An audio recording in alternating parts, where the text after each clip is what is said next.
unfortunate.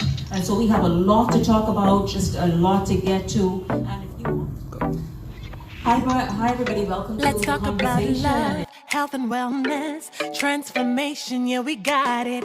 Discuss your breakthroughs, national issues. Local behaviors also with those who are listening around the region and the world this afternoon. Thank you. Absolutely. We have an audience that really from Europe to the United States, Canada, around the region, and of course, Bahamians right here who are very interested in just wanting to know the answers and ask the questions that get them the answers that they seek.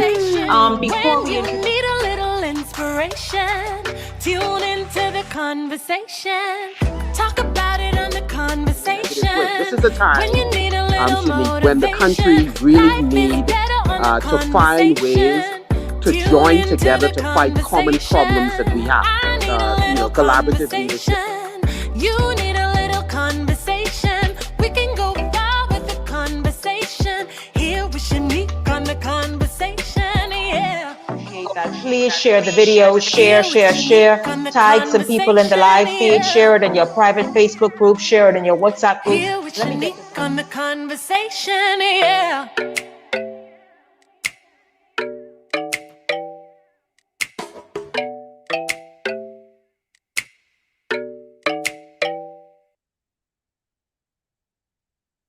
Hi, everybody. Welcome to the conversation. Welcome to this brand new week. Listen, my smile is huge because we are planning such great things. Of course, you all know, I saw the countdown somewhere. I think, 24 more days, I think. If I'm not mistaken, I saw somebody put that somewhere. And so this is what's happening. And I'll tell you this, the conversation is doing some wonderful things. We're going to have some great announcements coming very soon where we will position ourselves to be your choice for the countdown, for wonderful interviews, and for of course, election night coverage on September 16th. Welcome to the conversation. Welcome to a brand new week here on the conversation. I'm Shanique Miller. We have so much going on this week. A lot is happening this week. Right now, we are still waiting for the former Director of Labor, former trade unionist John Pinder to jump in. He is in traffic on his way. So the minute he comes in, he will join the conversation. I will put some questions to him, some of your questions, and also to find out, listen, wait a minute, John, you in Fox Hill, whoa, like how is that going for you? And so, of course, we will talk to him. And also, we will talk some hot topics. A lot's going on. A number of people have a lot of questions in terms of the vaccines and the availability on the Family Islands, etc. But shifting on politics, because we know that's what y'all tuning for. Listen, the election is 2 minutes away, right? September 16th. A number of people are saying and making their predictions already and saying a number of things. How do you feel, social media? How do you feel? What are your thoughts? What are you all thinking on this Monday, the 23rd day of August? What are you all thinking? What's your thoughts? And so good afternoon to everybody. Welcome to the show. I want to say a big afternoon because she will not let me live it down. Kizzy Aisha Newton, good afternoon to you. Good afternoon. Really, really awesome. You are the first person to be on the live stream, and I am so grateful for that. Also grateful, I think I saw second was Nicole Saunders. Good afternoon to you, and good afternoon to everybody who is streaming. It's wonderful having you all on board today. Welcome to the conversation. Help us out. Do us a huge favor.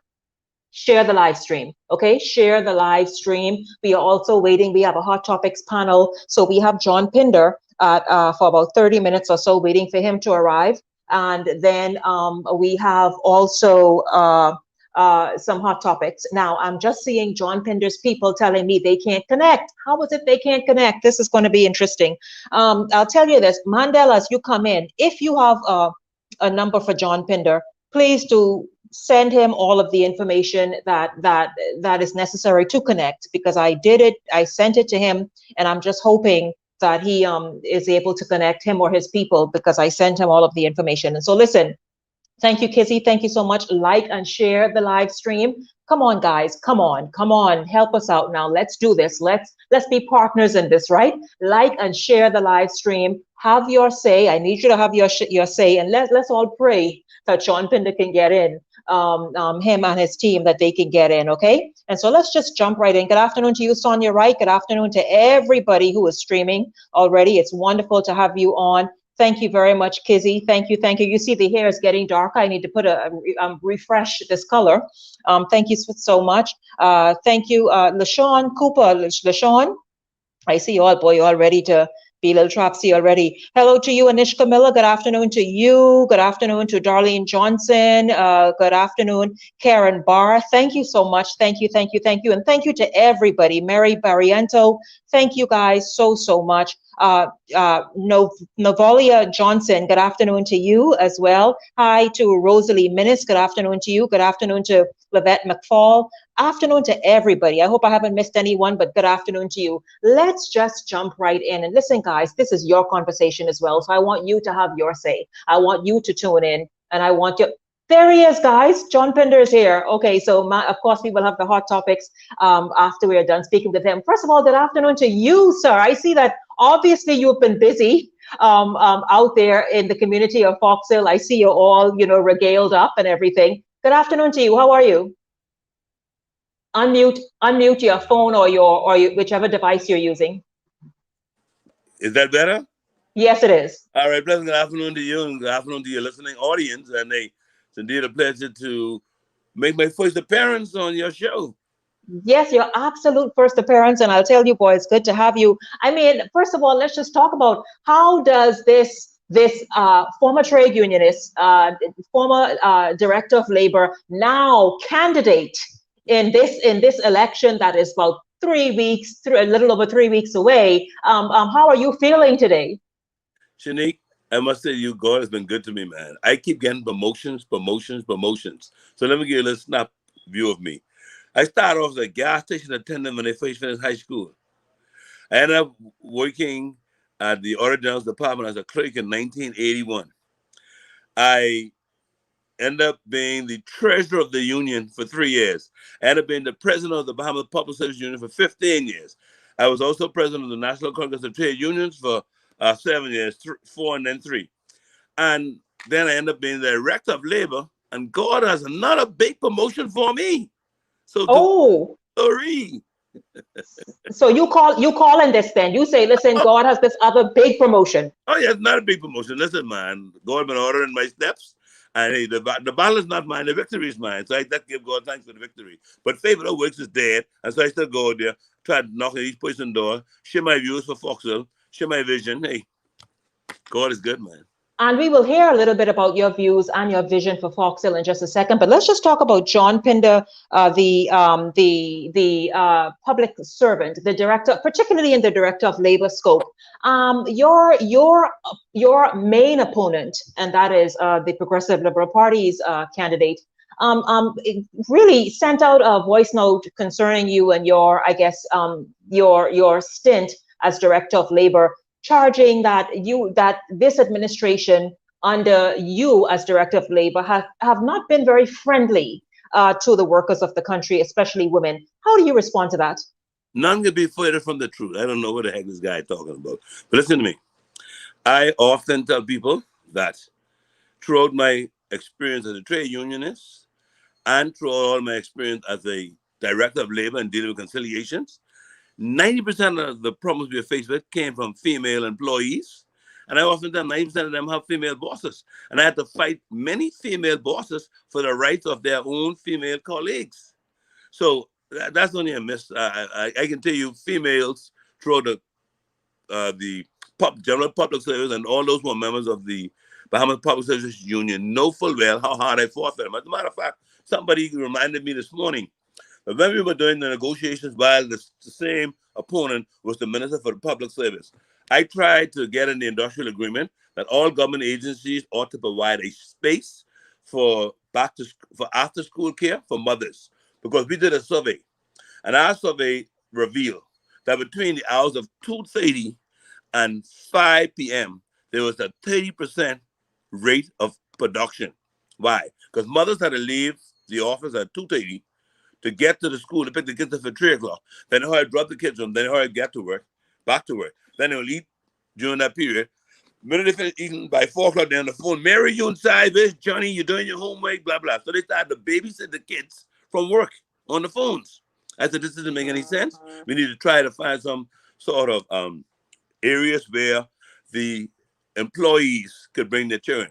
Customs department was the only department that I can remember responded immediately, and Customs made, I think, their cafeteria available for their staffers who had kids. So that was something I tried to get accomplished, and that was never dealt with. When I was dealing with the industrial agreements, also, I talked about women who have to come back to work 3 months after maternity leave and still nursing and baby breastfeeding the kids.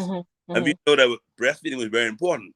I tried to get an industrial agreement for them to have a nice sanitized area, a room available for the mother to be able to breastfeed the kid. If they could bring the baby to the workplace and the mother can get an hour break and breastfeed the kid, all them sort of things.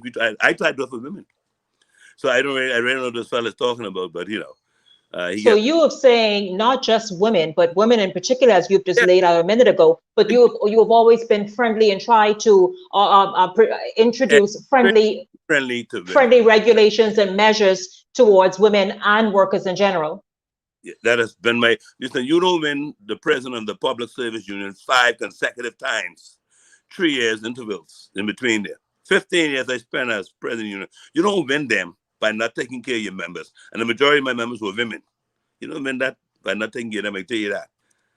And I never lost the presidency. I just decided to come back into the government to try to build some more years for pension.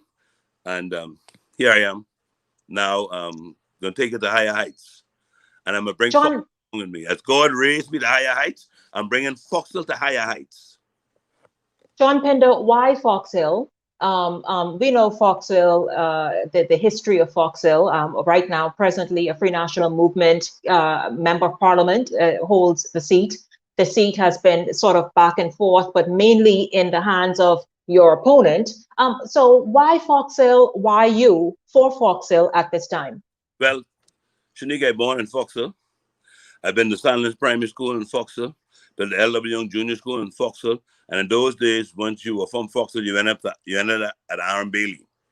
I was christened in St. Mark's Baptist Church in Foxhill. My mother and most of my aunts and some other family members were founding members of Macedonia Baptist Church, where we followed my mom and her aunt and some other family members from St. Mark's to Macedonia. So I go to Macedonia Baptist, still go to Macedonia Baptist Church.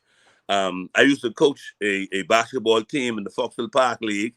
My whole life has been about Foxhill. I've never moved out of Foxhill. The only thing separates me from Foxhill now is a boundary that says my side of the road is Marathon. But basically, the basic Foxhill, as we knew growing up, started from the roundabout Bernard Road, started from the St. Anne's and East Bay Street, and then all the way to the prison. And I was just telling somebody yesterday, it's amazing. Foxhill has such rich history and a lot of landmarks, including the prison. But the prison is no longer in Foxhill, even though it's named Foxhill Prison, the Majesty's Foxhill Prison, but it's no longer in Foxhill. You know, it is an area that's very rich in history, very rich in traditional Bahamian vegetation in terms of fruits, particularly fruits. Really just a rich historic area. Now, let's talk about what vision do you have for Foxhill? Foxhill is that kind of community where there are certain areas that really don't depend heavily on what the MP can do. Though there's this, I guess, that upper middle class area of Foxhill. Then the core area of Foxhill, where people are saying, listen, sir, what you gonna do? We tired of this rhetoric. We tired of the steel. What is it that you plan on doing to improve our lives, improve our lot here in this community of Foxhill, this very rich, historic community of Foxhill?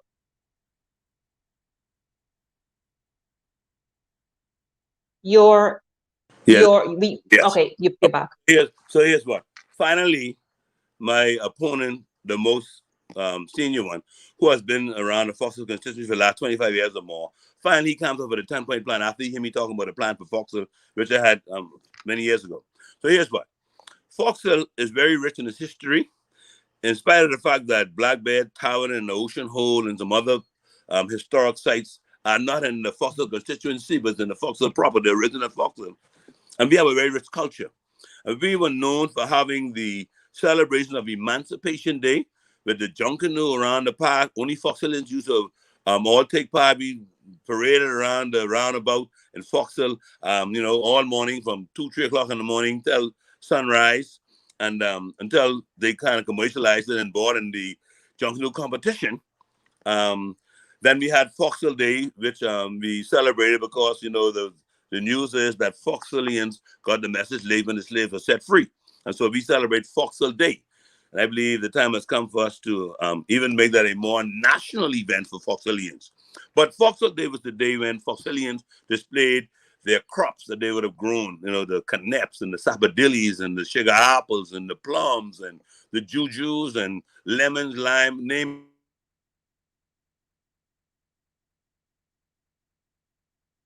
I know exactly what's happening. I bet people are calling you. Yes. Listen, y'all, leave the man alone, please. Actually, 10 more minutes. Go ahead. Actually, I'm on Dr. Noel's phone. They're calling her. Yes, they're calling her.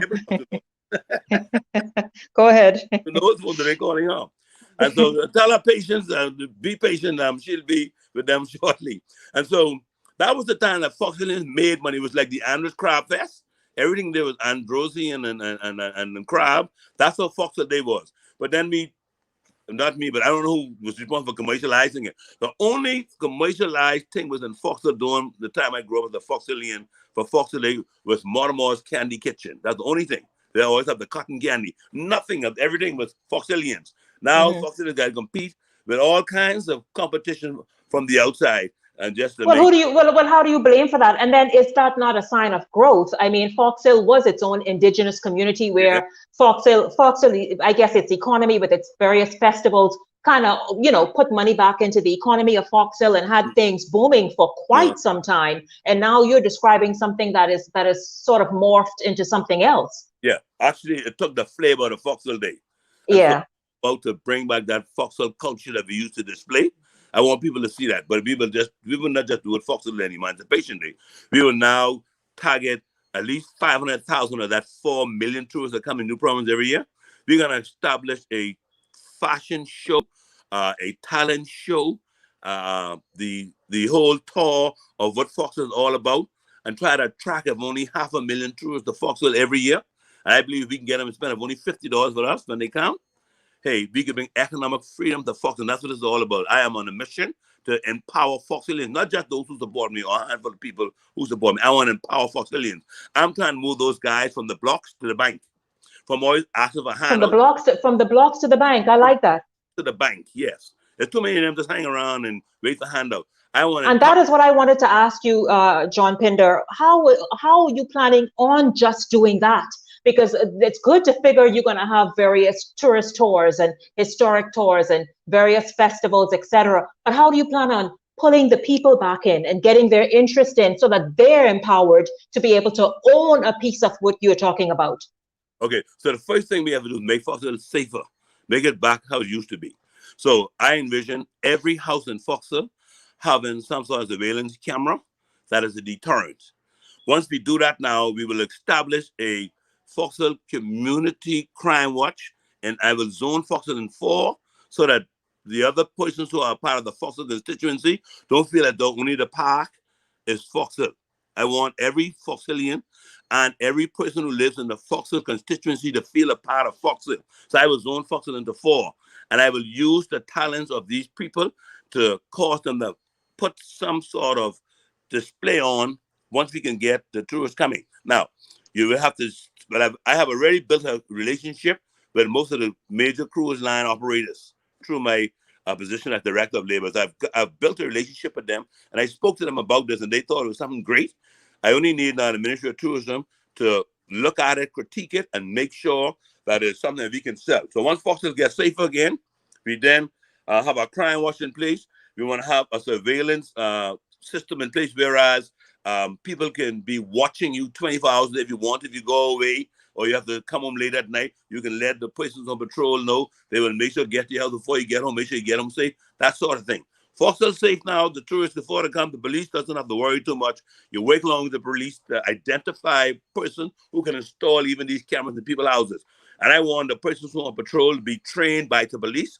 Hopefully, we can get them to be accepted as reserve police officers so they can have the power of arrest and know the law so they don't get in any problems. They may be patrolling in the neighborhood, watch cars, but once they have that power of arrest and they know the law, I think that brings volume and power and much more prestige to what they're doing. That is the plan we have for that part of it. Now, once people come from the ship or any part of the tourism destination, they come to Fox Hill to see what we got. We have to have something to offer. So I want to be offer.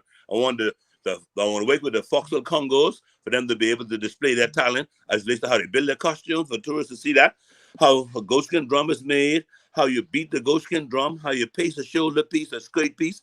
And so you get the tourists, when they first come, you get them a little 10 minutes of what Junction is all about, what the culture show is all about. You break them up into groups, so the one want to learn how to paste a shoulder piece, and that's one want to learn how to do a skirt. You give them a few minutes of that, and then they all leave with a little rush out. Some little rush out. So if you start to make it shoulder piece, you're interested in that, you may come back the next day to finish it, or you can buy it halfway finished, or you can then contract one of the guys on the park who's doing it to finish that for you, and they pick it up some other day. That's the kind of thing we want to do in Foxville so that they can make some money. Just to have the right. Okay, let's go back to a point that you raised earlier, which will hamper all of that, and that is, quite frankly, a sore thumb that plagues Foxville, and that is crime. You mentioned about CCTV on every household, or every home rather, in Foxville. Now that's a very lofty promise. Many people say, you know, John Pinder, no, how you truly gonna make this happen? Yeah, it sounds good to say, it's for now, but truly, how do you plan on rolling that out and really making that a reality? It's very easy. There's already some people in Foxville who have surveillance camera. What we want to do is set up a surveillance center where we are monitoring your cameras for you. We may put a small fee on it, maybe $30 a month.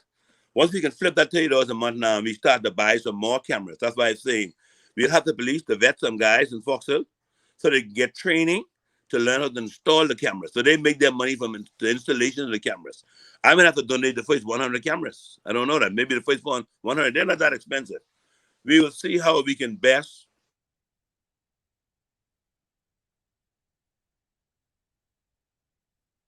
but I know this is very reachable. You can get a 4-camera system for about $300 right now. What happens is you just need somebody to install it, but you want to make sure you get the right people in your house installing these things. So you want them properly vetted by the police and go through some level of training how to install, okay?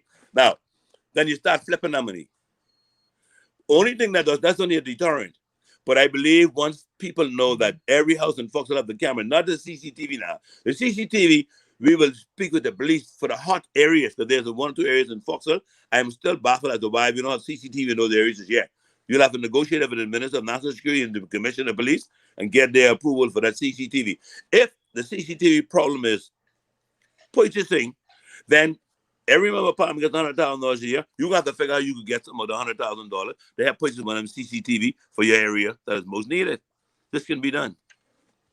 So once we now get those cameras in there and we get the surveillance going, people know Foxville is safer now, because if you pull up on anybody's house, somebody watching the camera, they alert the police right away, or even alert the guys who in the little crime watch guys who will have the power of arrest, who know the law, and they're able to, I think, put a dent in that.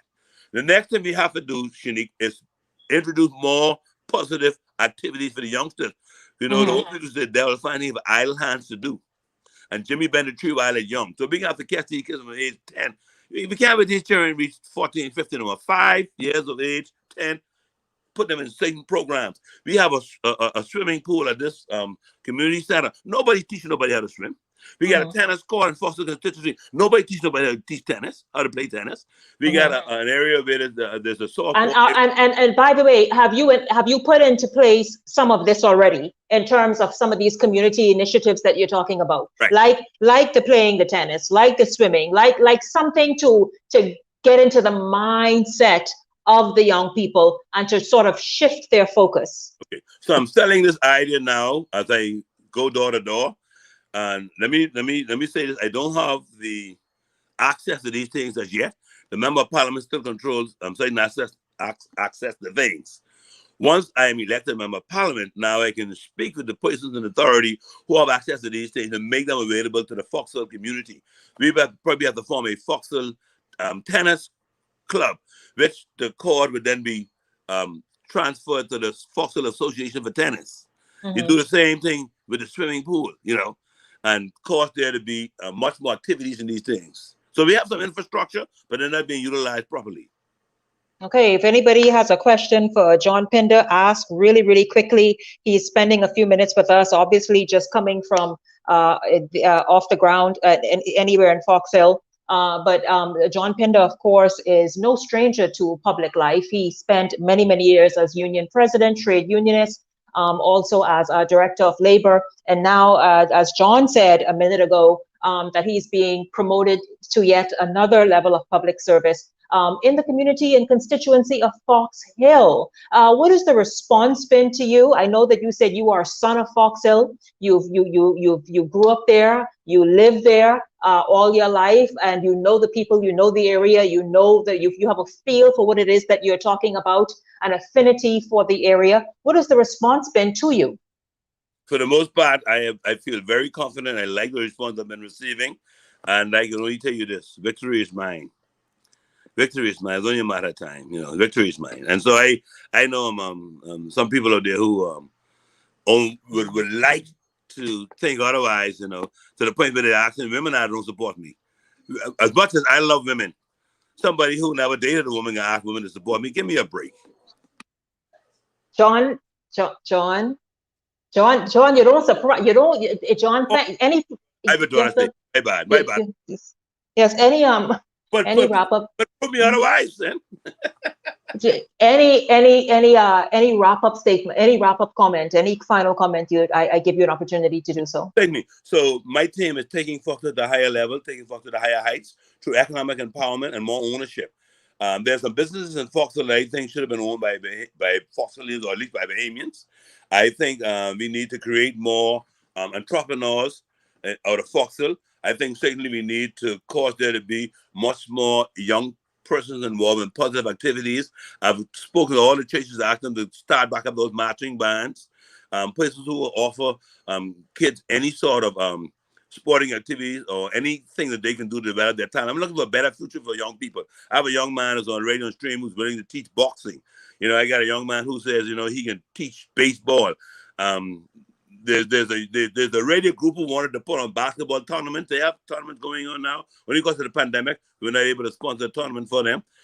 We just want to keep young people involved in positive activities so they don't get into gangs and get into negative activities. And so that's my main focus. Well, you certainly have a lot cut out for you, and you have a very ambitious plans. I do have a question. Margaret Elizabeth McKay wants to know, if you win, will you try and aspire to, or perhaps lobby for the position of Minister of Labor?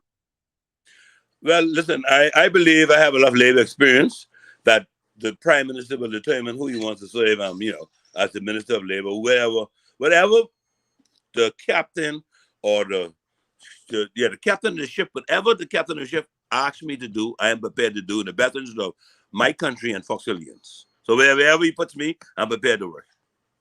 Well, John Pinder, of course, we will speak with you again and check up on you to see exactly how your campaign is going, exactly what's happening in Fox Hill. You do have a fight in terms of who you're going against, but you know what? Hey, if the people resonate with your message and what it is you're proposing, and which is quite a lot to grow the community and all and empower the people, then of course all are reachable. This is what I did. The 5 times I ran for president of the union, I always gave my members a brochure as to what I want to do. I tell them, hold on to that and mark me when I come back to you asking for support. And if I fail the test, do not vote for me. If I pass the test, give me another chance to do some more stuff. I am doing the very same things. I will give my brochure. So you are saying you have a track record of delivering. Certainly. And I certainly would like to give one of my brochures to every Foxvillian. I want one of them in every house. And I would tell them, hold that for 5 years. As a matter of fact, I want you to paste it someplace on the fridge. And every time I accomplish something, I want you to mark it off. Tick what John has just accomplished. Tick it. Talk about being visible and can't. I want you to see me. I want you to feel me. Even if you don't feel my presence, I want you to tangibly know that because of your new member of Parliament, Fox, I'm able to gain this. I'm able to do that. I'm able to, take my kids here, take my kids there. That's what I'm all about. Foxville gone with John. Oh, Fox, okay, that's there it is. Foxville gone with John. Listen, John Pinder, I thank you very much for stopping by and spending these few moments with us. Certainly, of course, we look forward to catching up with you again before. By the way, Roughly 3 weeks. You enough time to do what you need to do? Oh, certainly, man. Certainly. Listen, I'm not a hard sell. I'm not big on myself, but I'm not a hard sell. Most people know my track record. Most people would have heard, me advocating for workers. And by the way, can I touch something real quickly and wrapping Sure, up? go ahead. Go ahead, yes. About these hotel workers. He doesn't even know. Before I even was ratified, I was speaking with hotel workers, especially those in Fox. You know what they've been asking me to do? Mr. Pinder, please ask these people to give us our package so that we can move on to either the point or some other opportunity that may exist. And a lot of them gave me their names, and a lot of them received their package. Some, the hotel said, no, we don't want to get so rid of you've brought resolution for those who want the resolution, which is their severance packages, etc. And when myself and my Minister of Labor, Senator Dion folks, found out that Atlantis was not paying the people in accordance with the Employment Act, we immediately said to them, you must cease. The act says pay on or before. And immediately upon finding it out, we got involved and Atlantis made the necessary corrections. Well, there you have it. Because there were some people who had some issues as relates to the payments going certain places, and they asked Atlantis to continue on the way they wanted it, the way they were doing it. But we had to remind them that there was a violation of the law, and they immediately made the necessary adjustments. Yeah, because we heard about some of those, how some of those were paid out, and what people actually got at the end of the day. Yeah, it was. It was. But so you corrected all of that. Yes, ma'am. We did our best to make sure that was corrected. Yes. Well, thank you very much, John Pinder, and as you say, always an advocate for workers. Whether in the capacity of union president or director of labor. And so certainly, of course, thank you very much also for stopping by here today on The Conversation and sharing your vision, your thoughts about Foxhill and for Foxhill with us, as well as giving us also sort of a report card of your performance over these years in public life in other capacities. And so thank you very, very much for stopping by today. It's been my pleasure. And I want to say to everybody, vote FNM. It's about your future. Thank you very much. We're going to take a break and come back with more of the conversation, some hot topics. We're going to hear what the panelists have to say right after this. Stay close.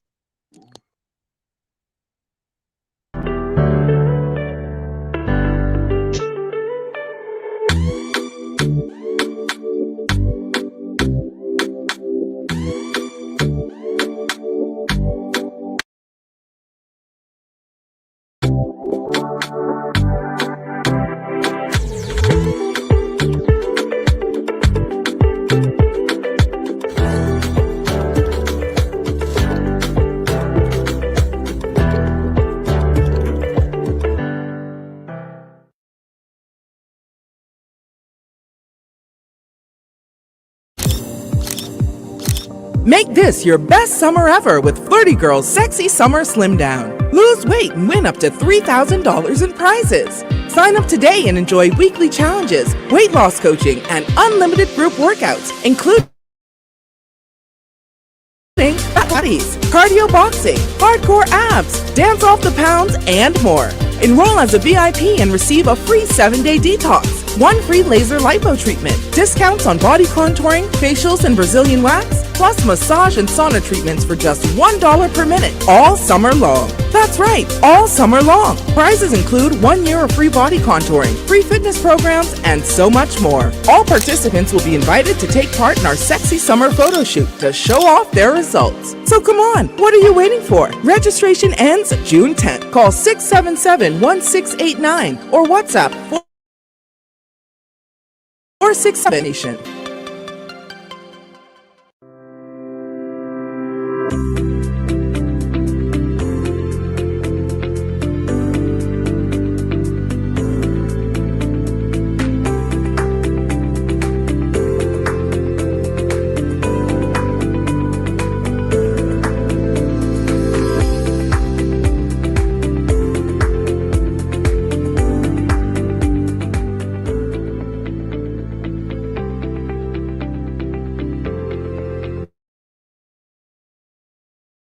To the conversation.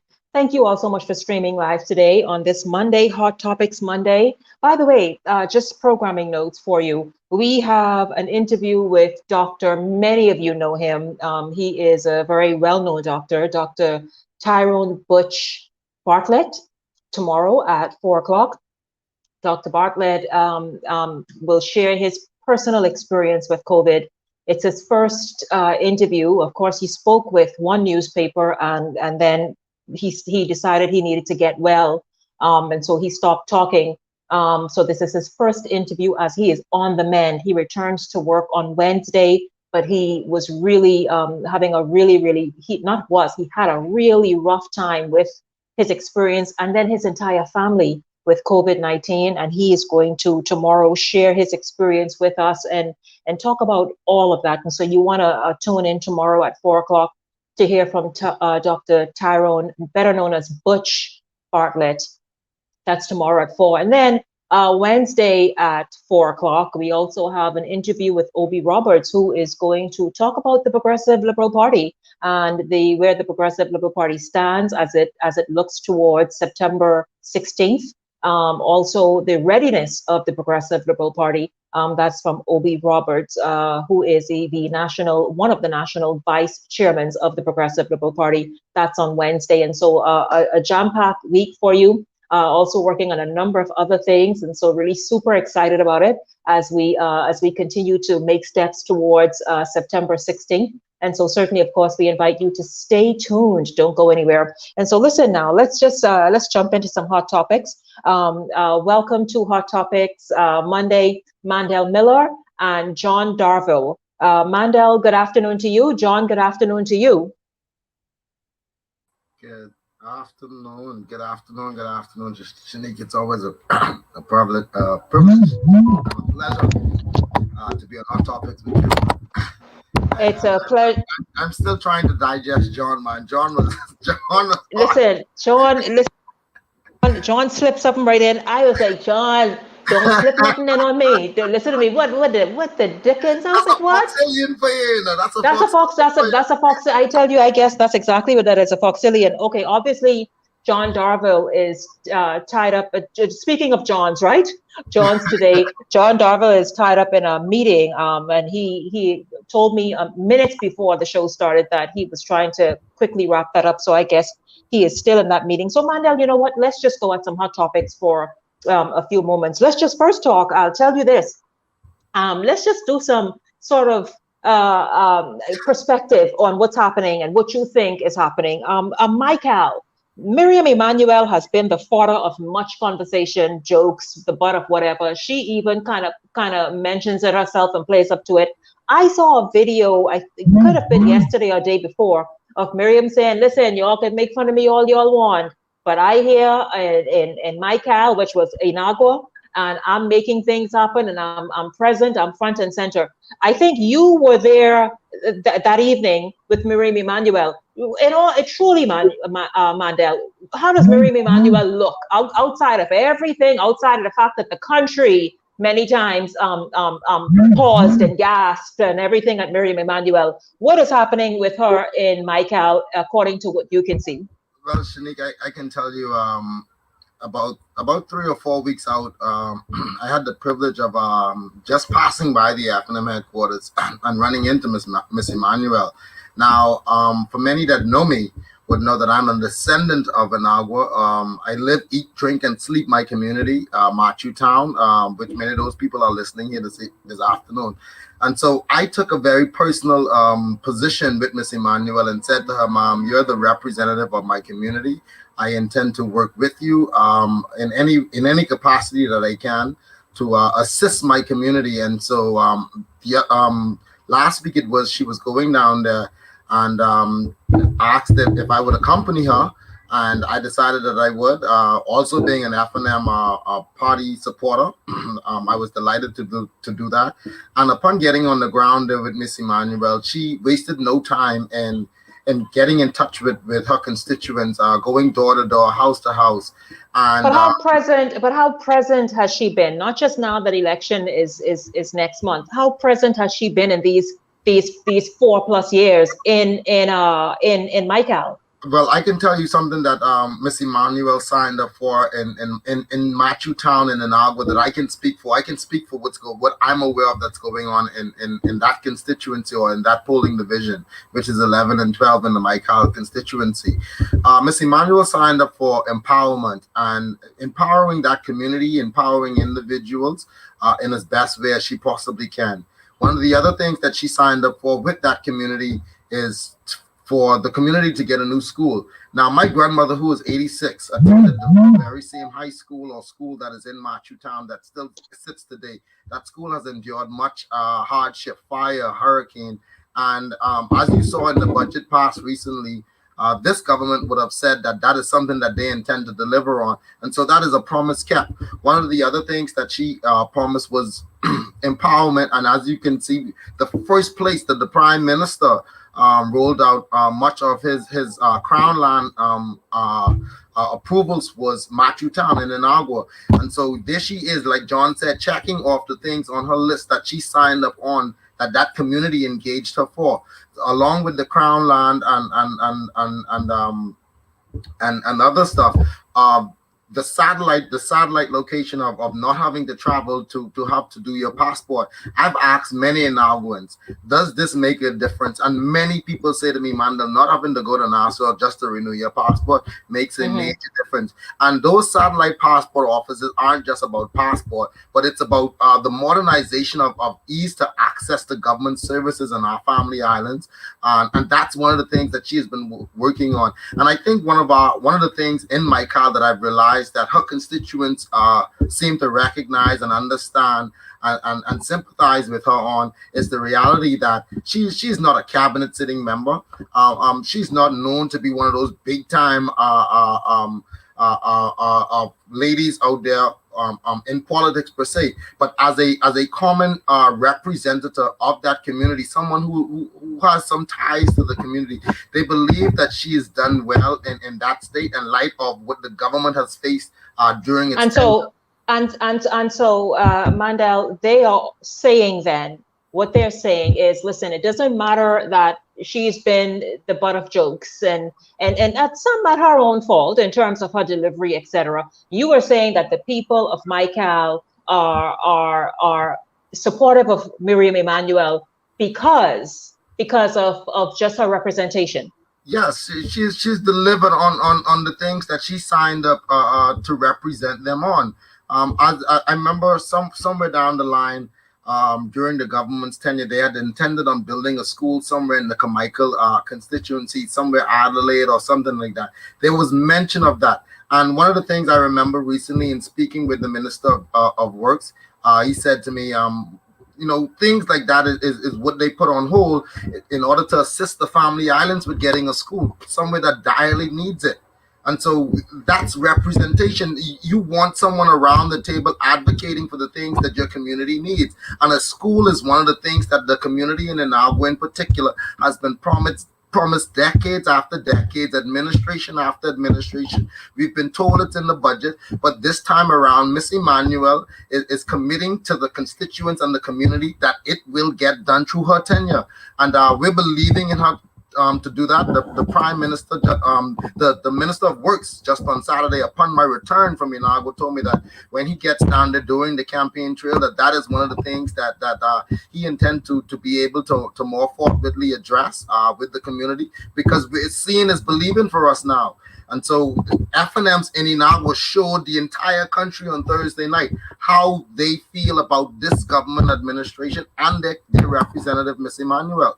Let's talk about the member of parliament, the candidate, the FNM's candidate for South Mangrove Key and South and Central Andros, Kenneth Smith, dropped out of the race. I think it was announced yesterday for illness. Of course, we send our prayers and thoughts with him.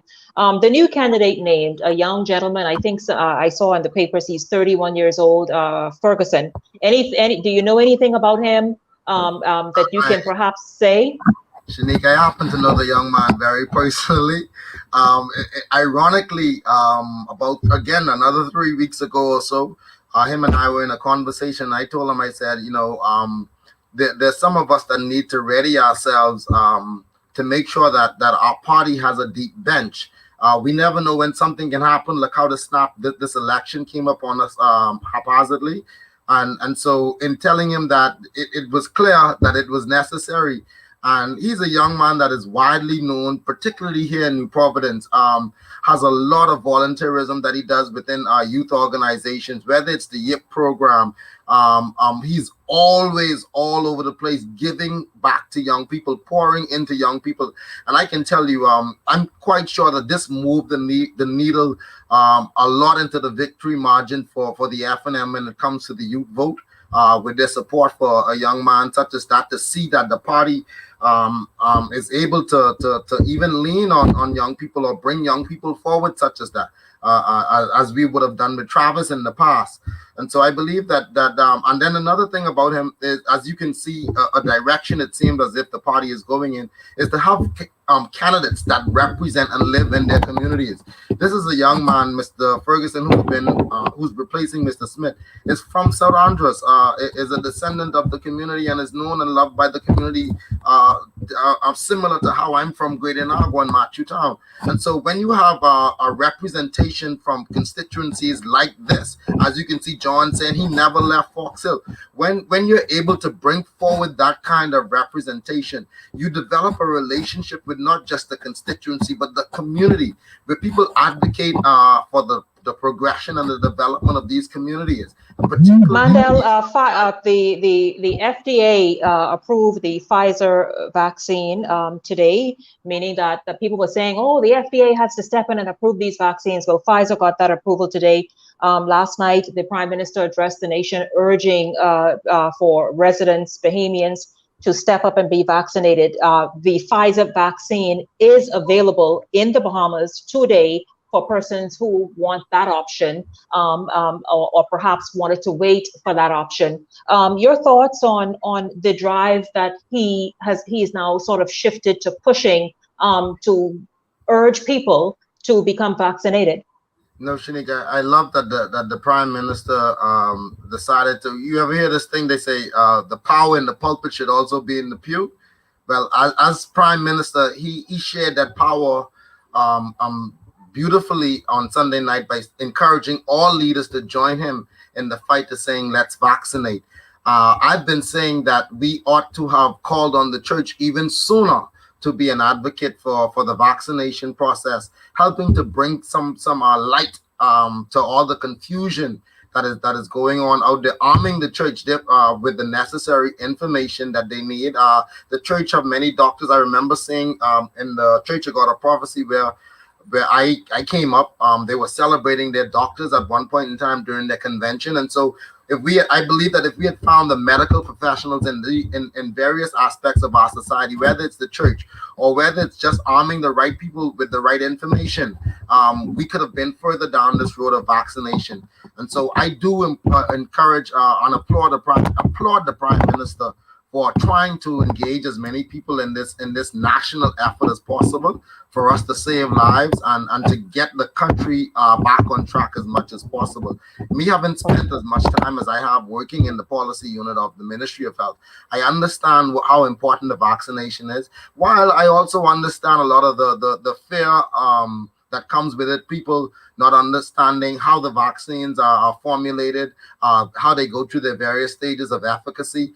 And so I too have signed up to volunteer and lend my voice as much as I possibly can to the national efforts to encourage people to vaccinate. My children are interested in being vaccinated, which I hope to get done. I saw that. I saw one of the news outlets featured a 12-year-old who went and says that, she wanted to be the first to step up and be vaccinated with the Pfizer vaccine, and she thought it was very important to do so. And so a 12-year-old stepped up and decided that, this is what she wanted to do, to be responsible for her own self, her family, etc. And so that was quite interesting to see that and to see her step up that way. Listen, we are going to take a break. When we come back, Mandel, we're going to look at the virtual opening of schools very shortly, and also what's expected there. We're going to take a break and come back with more of the conversation right after this.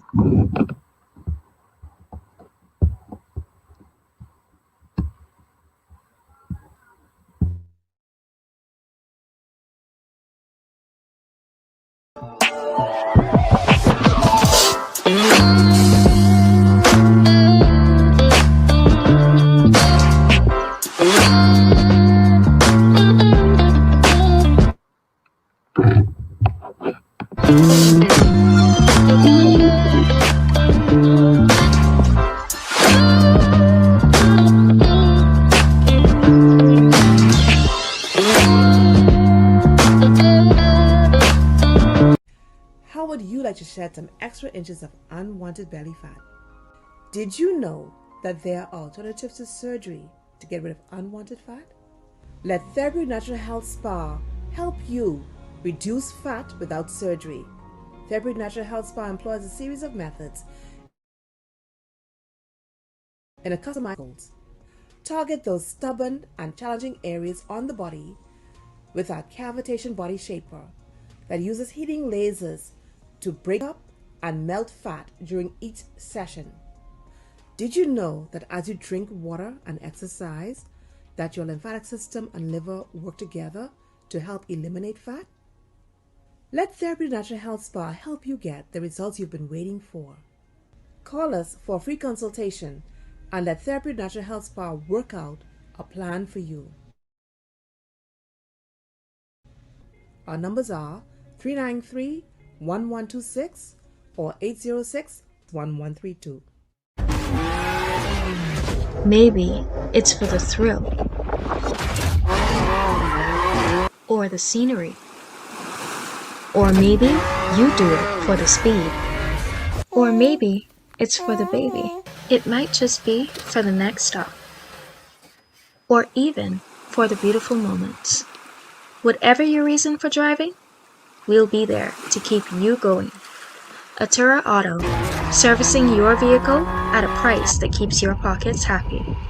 Call us today.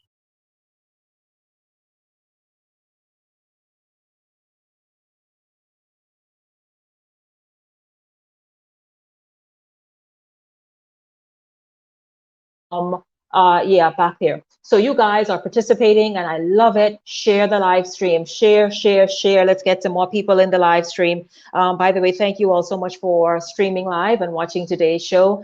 Certainly we are grateful to you and appreciative of you. Mandel, welcome back. Mandel Miller, thank you for hanging out with me these few moments after, of course, the first segment featuring John Pinder, who is the Free National Movement's candidate in the Fox Hill constituency. Mandel, let's just talk about the virtual learning. I'm not saying Mandel, the virtual learning, again, that happens August 30th. The Ministry of Education has announced that. And we're hoping that maybe the kinks that were in place from last year, that they have been sort of ironed out by now. Are you there? I hope that you can hear me. I'm not coming up on the screen. Can you hear me though? Yeah, I can hear you. Yes, and okay, I can see you. Okay. Wow. Again, I happen to work in the Ministry of Health, in our policy unit, where I've had the opportunity to have a look into some of the policies and understand some of the things that we've been doing during this time of COVID.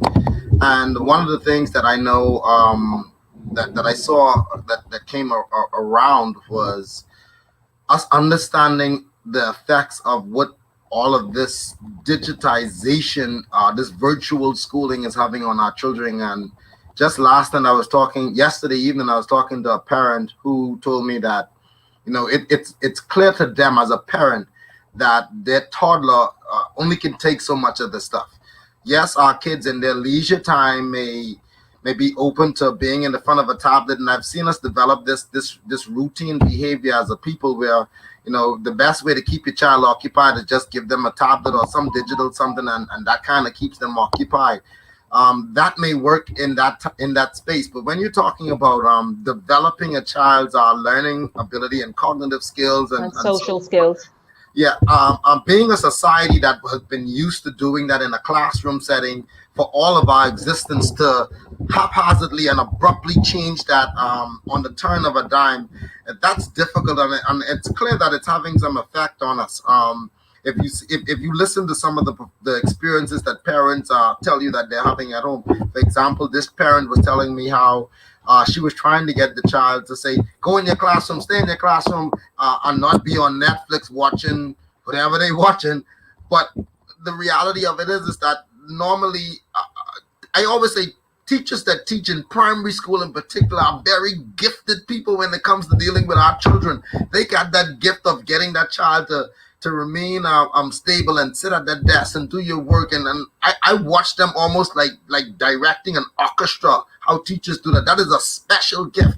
You, me, us at home trying to be the teacher, the parent, the principal, the daddy, the mommy, all that in one. God knows it really ain't happening.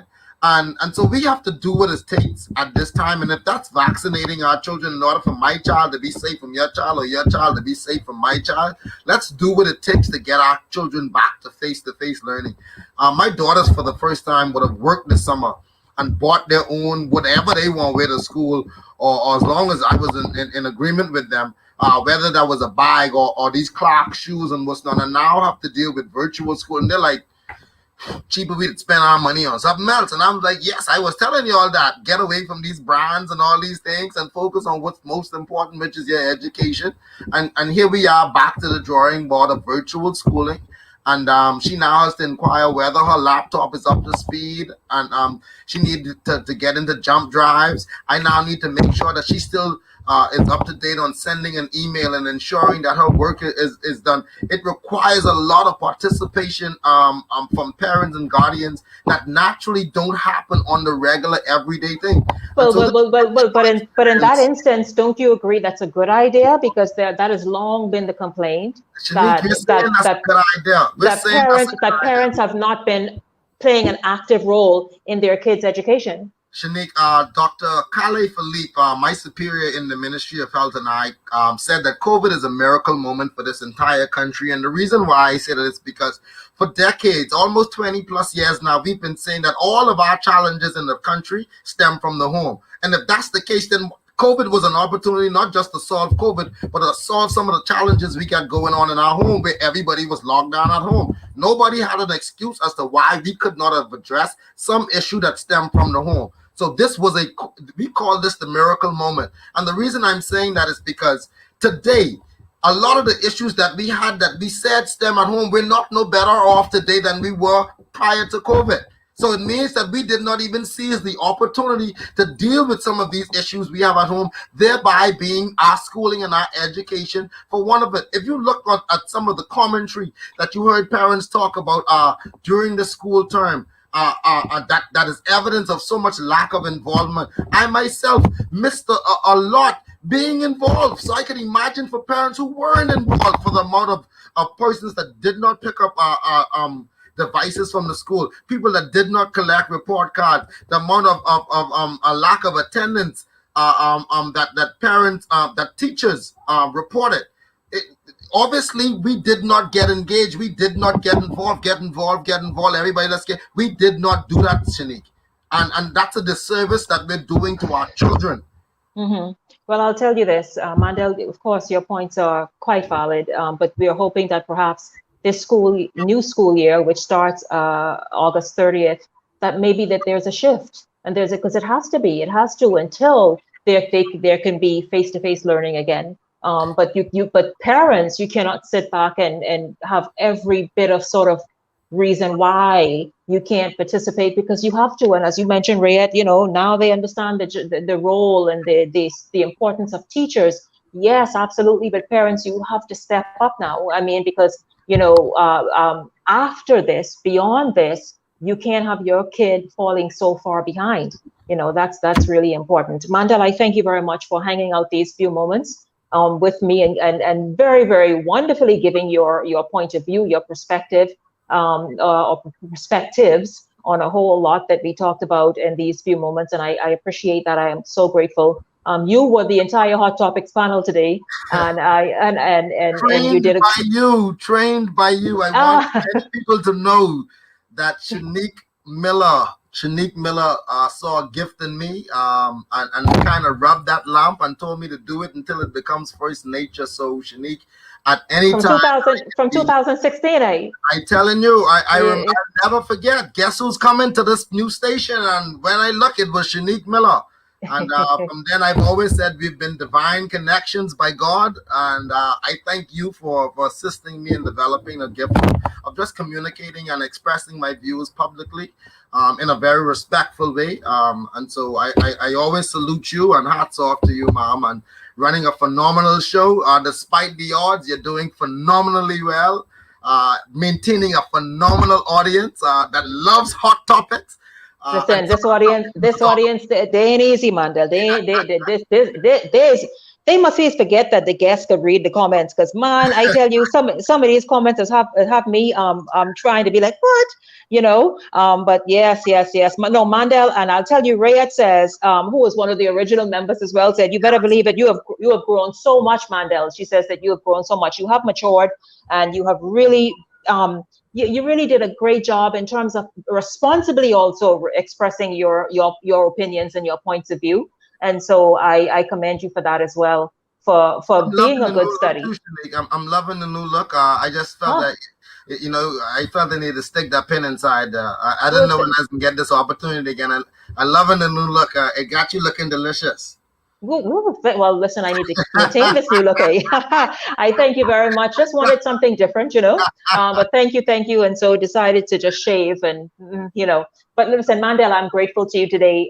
You wore the entire Hot Topics panel, and you did very, very well. It could have been 10 of y'all the way you performed today, and so thank you. Also want to thank at the top of the hour John Pinder, who joined us. John Pinder, of course, who is candidate for the Fox Hill constituency for the Free National Movement, to stop by and talk about, number one, his track record in public life in the other way, and Director of Labor and Trade Unionist, and then now candidate and in the Fox Hill constituency. And so we were grateful to him, or are grateful to him, for stopping by and sharing as well. Social media audience, you guys, listen, y'all is beyond everything y'all is beyond, but I'm grateful. Thank you all so much. Share the live stream. Don't forget, tomorrow afternoon at 4, we have a candid conversation with Dr.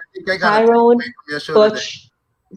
Butch Bartlett, who's going to talk about his experience with, and his entire family, in fact, their experience with COVID-19. Manda, what did you say? I got a takeaway from your show today. I must say, many know me as an FNM, but I must say, this is the first time I hear John say, from the block to the bank, Fox Hill gone with John. Listen, I was like, okay, John. Correlation in them words right there. I was like, okay, John, look at you with your little motto and your slogan.